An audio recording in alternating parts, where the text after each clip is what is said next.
ایران اسرائیل امریکہ کی جنگ تیسرے دن میں داخل ہو گئی ہے اور تیسرے دن اس جنگ میں بہت زیادہ شدت آ گئی ہے، خاص طور پہ ایران کی طرف سے جب سرکاری طور پر یہ اعلان کر دیا گیا کہ ان کے روحانی پیشوا سپریم لیڈر آیت اللہ خامنئی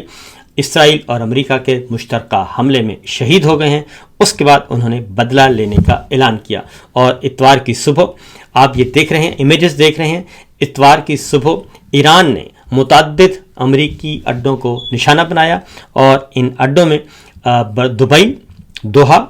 قطر اور اس کے بعد اسرائیل میں نشانہ بنایا گیا، جبکہ کردستان میں بھی امریکی اڈوں کو نشانہ بنایا گیا۔ اس وقت جو میں آپ کو تصاویر دکھا رہا ہوں، ان تصاویر میں بھی واضح طور پر دیکھا جا سکتا ہے سرخ نشان جہاں جہاں ہیں وہاں پہ ایران نے جو ہے وہ نشانہ بنایا ہے امریکی اڈوں کو، اور جبکہ دوسری جانب اسرائیل اور امریکہ نے ایران کے اندر جو ہے وہ میزائل حملے کیے ہیں۔ سچویشن یہ ہے کہ ایران کے سرکاری میڈیا کے مطابق جب امریکہ اور اسرائیلی حملوں میں جب رہبر اعلیٰ آیت اللہ خامنئی کی ہلاکت کی تصدیق ہو گئی تو اس کے بعد انہوں نے کہا کہ اب ہم اس کا بدلہ لیں گے، اور اس کے ساتھ ہی اتوار کی صبح اسرائیل اور خطے میں امریکی فوجی اڈوں پر وسیع پیمانوں پر میزائل اور ڈرون حملے کیے گئے اور 27 امریکی اڈوں کو نشانہ بنانے کا دعویٰ کیا گیا۔ اس کے علاوہ اسرائیل کے تل نوف ایئر بیس تل ابیب میں اسرائیلی فوج کے کمانڈ ہیڈ کوارٹر کیریا اور ایک بڑے دفاعی صنعتی کمپلیکس کو بھی نشانہ بنانے کا دعویٰ کیا گیا۔ پاسداران انقلاب نے یہ کہا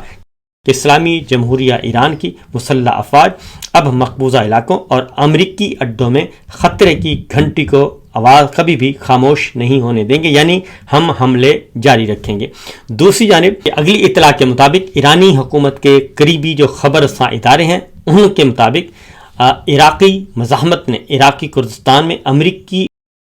اڈوں پر اپنے حملوں کو تیز کر دیا ہے، اور رپورٹس کے مطابق کردستان کے دارالحکومت اربیل کے ہوائی اڈے کو نشانہ بنایا گیا، اور نیوز ایجنسی کی ایک ویڈیو بھی دکھائی گئی جس میں عراقی شہر اربیل میں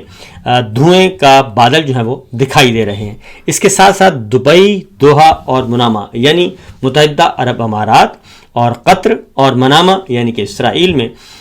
جو ہے وہ صبح سے ہی اتوار کی صبح سے ہی نئے دھماکے اور خوف و ہراس پھیلا اور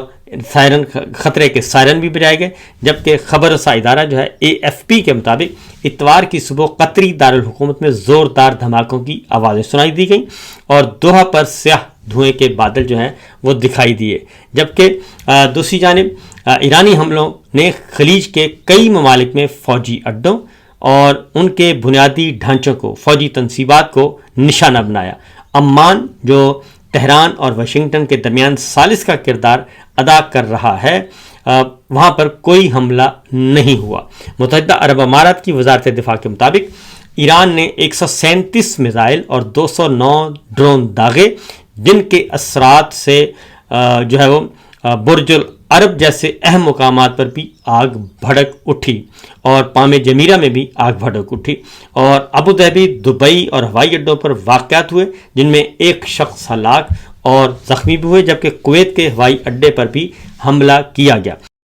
اسی طریقے سے پاسداران انقلاب کے اب تک انہوں نے کہا کہ 27 امریکی اڈوں اور اسرائیلی فوجی ہیڈ کوارٹر پر حملے کیے گئے ہیں۔ یہ تو ہے صورتحال اس وقت کی شدت، اور یہ لڑائی مسلسل اس میں اضافہ ہوتا جا رہا ہے، جبکہ دوسری جانب جو اس وقت آپ مناظر دیکھ رہے ہیں اس میں وہ کمپاؤنڈ دکھایا جا رہا ہے جس میں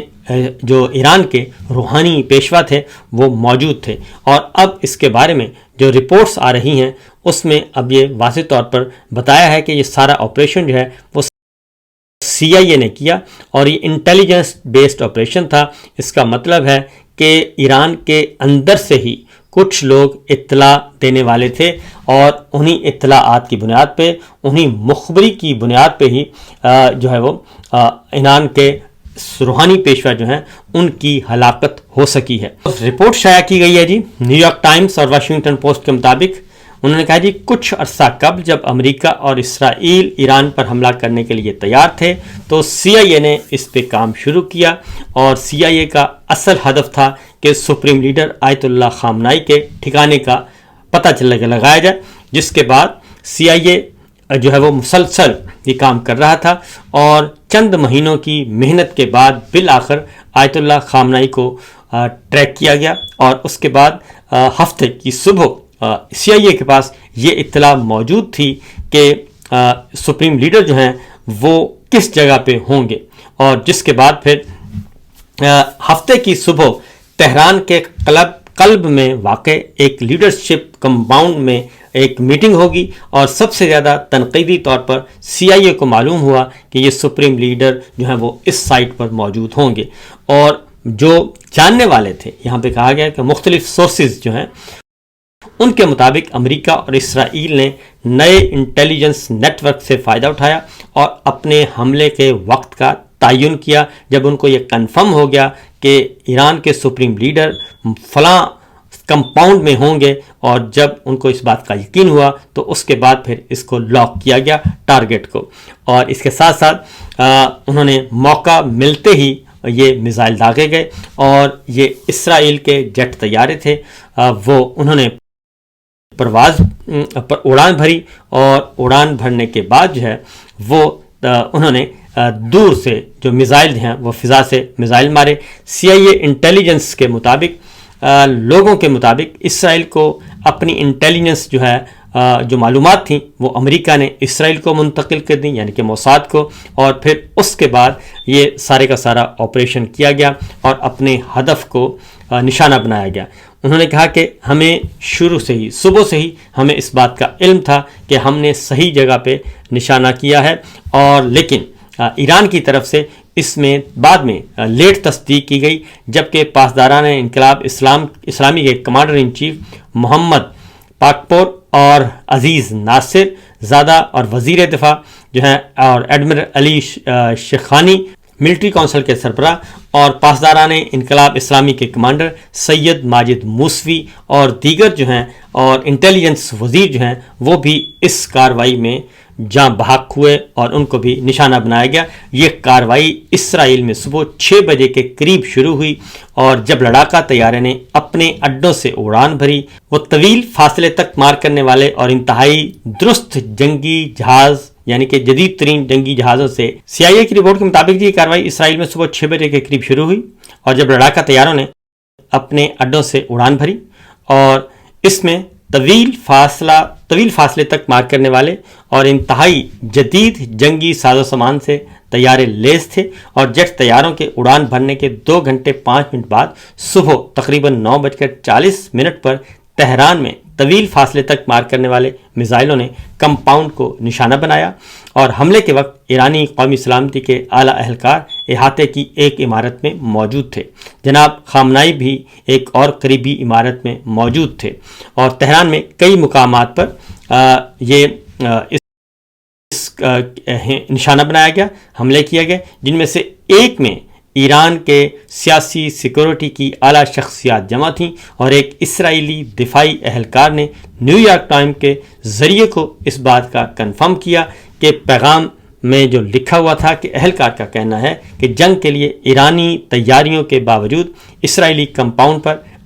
اپنے حملے کے ساتھ حکمتی سرپرائز جو ہے وہ حاصل کرنے میں اسرائیل کامیاب رہا، اور وائٹ ہاؤس اور CIA نے اس بارے میں نیو یارک ٹائمز کو کسی قسم کی کنفرمیشن دینے یا تصدیق یا تردید کرنے سے انکار کیا، جبکہ بالعموم جو نیو یارک ٹائمز کی یہ سٹوری ہے یہ انفارمیشن بیسڈ ہے، اور ظاہر ہے یہ اس طرح کی خبریں آفیشیلی نہیں دی جاتی، تو سورس کے حوالے سے جو خبر آئی ہے اس کے اکارڈنگلی یہ CIA کا آپریشن تھا۔ اسرائیل اور CIA نے، اسرائیلی موساد اور CIA امریکی دونوں نے مل کر یہ آپریشن جو ہے وہ اس کو کامیاب بنایا ہے۔ تو بہرحال اس وقت آپ دیکھ بھی رہے ہیں کہ امریکہ کی طرف سے اور اسرائیل کی طرف سے ایران کے جو ٹھکانے نشانہ بنایا گیا وہ بھی اس وقت آپ کو نظر آ رہے ہیں، اس میں تہران ہے، جبکہ دوسری جانب ایران کے گلی بازاروں میں، مختلف چھوٹے بڑے شہروں میں سپریم لیڈر کی وفات کے بعد، شہادت کے بعد عوام جو ہیں، ایرانی عوام جو ہیں وہ بہت بڑی تعداد میں نکلے ہوئے ہیں۔ 40 روزہ سوگ کا اعلان کیا گیا ہے، 7 دن کی ایران میں تعطیل کر دی گئی ہے، اور اب جو ایران کے عوام ہیں وہ نماز جنازہ کے منتظر ہیں۔ ابھی تک نماز جنازہ کا اعلان نہیں کیا گیا۔ اس کے علاوہ علی خامنائی کی زندگی کیسی تھی اور کب انہوں نے اپنی ذمہ داریاں سنبھالی۔ علی خامنائی 1979 کے اسلامی انقلاب کے بعد ایران کے رہبر اعلیٰ بننے والے دوسرے شخص تھے، اور انہوں نے سن 1989 میں آیت اللہ خامنائی کی وفات کے بعد یہ عہدہ سنبھالا تھا، اور بہت سے نوجوان ایرانیوں نے ہمیشہ سے انہیں ہی اس کردار میں دیکھا، اور وہ بڑے فین تھے ایران کے عوام جو ہیں، اور اس میں ان کو کافی عقیدت کی نگاہ سے دیکھا جاتا تھا۔ ایرانی ریاست کے طاقت کے مراکز میں مرکزی حیثیت رکھنے کے لیے وہ مشہور تھے، اور ایرانی سربراہ جو ہیں وہ 1979 میں اسلامی انقلاب کے نتیجے میں ایران کے شہنشاہ کا تختہ الٹنے کے بعد منظر عام پہ آئے تھے، اور خامنائی کئی برسوں تک روپوش بھی رہے، جیلوں میں بھی جانا پڑا، سزائیں بھی کاٹیں، جیلیں بھی کاٹیں، اور شاہ ایران کی خفیہ پولیس نے انہیں متعدد بار گرفتار کیا اور انہیں تشدد کا بھی نشانہ بناتے رہے۔ 1979 کے انقلاب کے ایک سال بعد آیت اللہ روح اللہ خمینی نے انہیں تہران میں جمعے کی نماز کا امام مقرر کیا، یعنی کہ خطیب مقرر کیا، اور 1981 میں خامنائی ایران کے صدر منتخب ہوئے، جبکہ 1989 میں آیت اللہ خمینی کی وفات کے بعد مذہبی رہنماؤں نے انہیں آیت اللہ خمینی کا جانشین مقرر کیا۔